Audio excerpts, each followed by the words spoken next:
Shalom, selamat malam Endro. Apa kabar? Shalom juga Bu, kabar saya baik-baik saja. Puji Tuhan. Kita bersyukur karena kita masih diberikan kesehatan hingga saat ini. Oh ya, Ibu lihat Endro lagi sibuk belajar ya? Iya Bu, Endro lagi belajar pelajaran agama Kristen kelas 6 bab 4.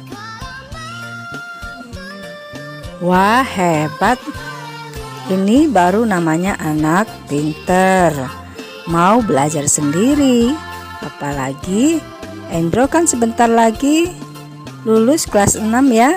Harus rajin-rajin belajar. Oh ya Endro, pelajaran kita selanjutnya itu adalah pelajaran 4 yang berjudul Bacalah dan Temukanlah. Nah, ini dapat kita baca di dalam Alkitab kita, yaitu Kisah Para Rasul pasal 8 ayat 26 sampai 40 dan 2 Timotius pasal 3 ayat 14 sampai 17. Ibu ingin menjelaskan bagian dari pelajaran ini, namun sebelumnya mari kita berdoa. Kita meminta kepada Tuhan agar Tuhan memberikan hikmat akal budi agar kita memahami bagian firman Tuhan ini. Mari kita berdoa. Tuhan Yesus, kami bersyukur dan berterima kasih kepadamu karena pada saat ini kami boleh datang kepada Tuhan. Kami memohon agar Tuhan memberikan kami hikmat dan akal budi agar kami dapat memahami pelajaran yang akan kami pelajari. Tolonglah juga kami Tuhan dalam situasi saat ini di mana wabah virus corona masih belum dapat disembuhkan. Tuhan tolonglah kami semuanya agar kami tetap dalam perlindungan Tuhan, kami semuanya dalam keadaan sehat. Terima kasih Tuhan Yesus. Kami berdoa, haleluya, amin. Endro, Ibu mau bertanya, pernah tidak Endro membaca Alkitab tetapi tidak mengerti apa arti firman Tuhan yang Endro baca? Iya Bu, kadang-kadang Endro tidak memahami arti bacaan Alkitabnya. Demikian juga halnya yang terdapat di dalam Kisah Para Rasul 8 ayat 26 sampai 40. Di sini diceritakan bahwa ada seorang pejabat dari negeri Ethiopia. Ia berada di benua Afrika yang beribadah di Yerusalem. Nah, jarak Ethiopia ke Yerusalem tidaklah dekat, melainkan jauh sekali jaraknya. Pejabat negeri Ethiopia ini pergi beribadah ke Yerusalem dengan mengendarai kereta kuda. Ia adalah seorang yang rajin beribadah. Nah, pada zaman itu biasanya kalau ada perayaan-perayaan hari raya ibadah yang besar, orang dari negara-negara lain datang ke Yerusalem untuk beribadah. Oleh sebab itu, pejabat negeri Ethiopia ini pun datang ke Yerusalem untuk beribadah di sana, meskipun ia bukan orang Yahudi.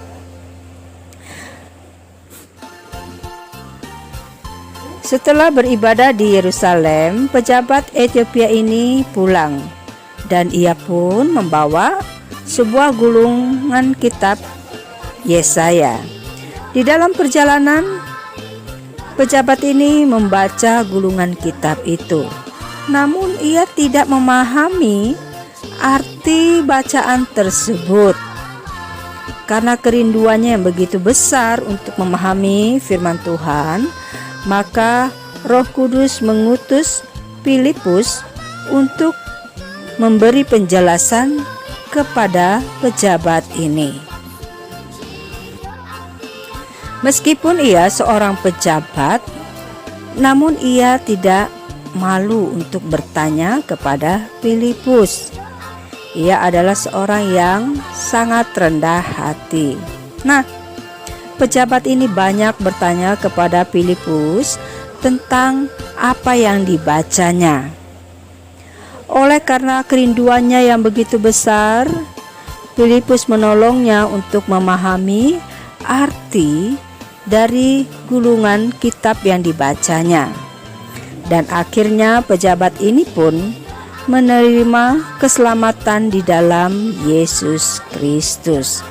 Jadi, karena membaca dan terus membaca, maka iman pejabat ini pun semakin dikuatkan. Sesuai dengan firman Tuhan yang terambil di dalam Roma 10 ayat 17 mengatakan, iman tidak datang dari hal-hal yang aneh, tetapi dari ketekunan membaca dan mendengarkan firman Tuhan. Nah, cerita yang kedua yaitu yang terdapat di dalam 2 Timotius 3 ayat 14 sampai ayatnya yang ke-17. Di dalam Alkitab ini menceritakan tentang seorang anak muda yang bernama Timotius. Sejak kecil ia rajin membaca dan mempelajari kitab suci. Nah, Timotius dibantu oleh neneknya yang bernama Lois dan ibunya yang bernama Eunike.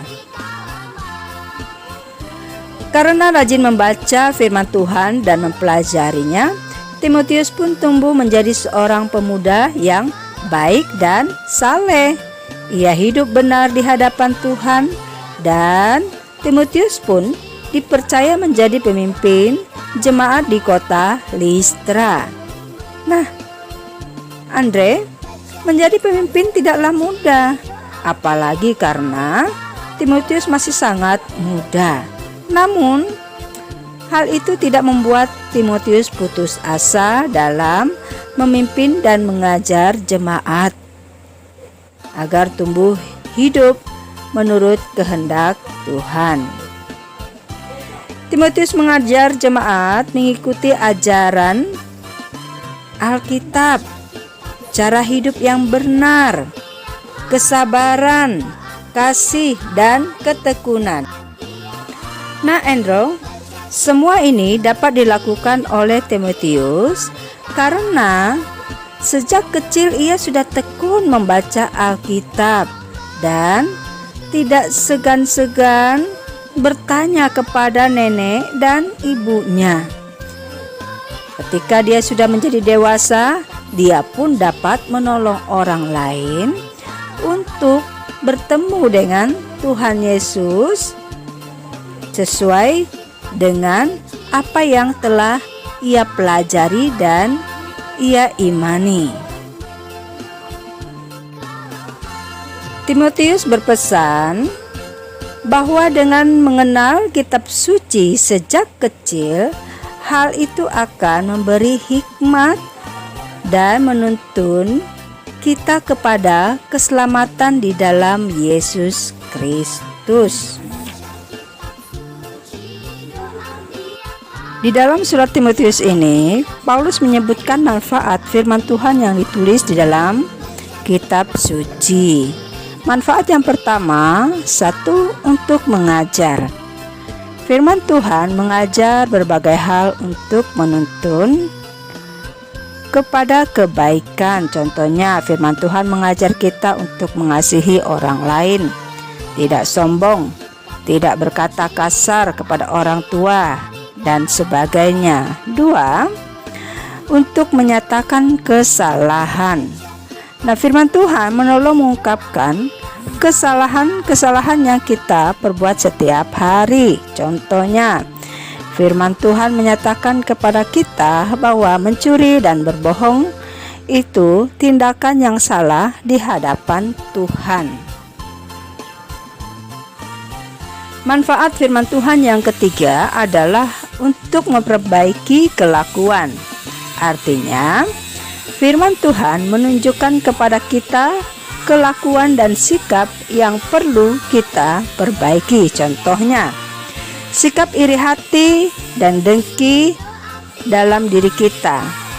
Firman Tuhan menolong kita untuk melihat bahwa iri hati itu tidak baik.